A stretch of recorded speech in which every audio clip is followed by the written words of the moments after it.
ஓம் I'm ரீம் க்ளீம் சண்டா சண்டா. என்ன பண்ணிட்டு இருக்கீங்க? எக்ஸாம் முடிஞ்சா போதுமே. என்னடா பண்ணிட்டு இருக்கீங்க ரெண்டு பேரும்? அது ஒன்றும் இல்லைப்பா.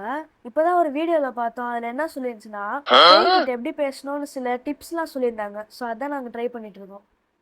பேய்கிட்டயா? அடப்பா, இதை என்கிட்ட கேட்டிருக்கலாம்ல. 15 வருஷமா பேய்கிட்ட பேசி எப்படி சமாளிக்கணுன்ற மொத்த ட்ரிக்ஸும் எனக்கு தான் தெரியும். ஐயாப்பா, இது நெஜ பேய்ப்பா. வந்து ட்ரை பண்ணலாம். நெஜ பேயா? என்ன பண்ணோம்? இப்படி திரும்பி உட்காந்துட்டு கையை எப்படி வச்சுக்கணும், இப்படி வச்சுக்கணும், கண்ணை மூடின்னு பார்க்கணும். எதை? மேலே பேய் கம்யூனிகேட் பண்ணி கூப்பிடணும்.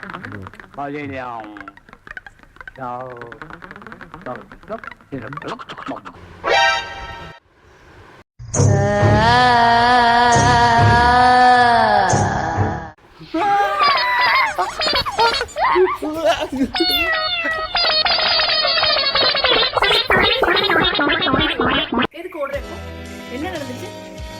பேய்கிட்ட பேசுற மாதிரி ஒரு வீடியோ பார்த்தோம்மா. சரி நாமளும் ட்ரை பண்ணலான்னு பார்த்தோம். ஆனா உன்னை பார்த்தோன்னே நெஜ பேய் நினைச்சிட்டு பயந்துட்டோமா. ஏண்டி, அதான் அப்பா இருக்கால, அப்புறம் எதுக்கு பயந்து ஓடுறீங்க? யாரு? தகப்பனா? ஃபர்ஸ்ட் ஓடுனதே அவர்தான்.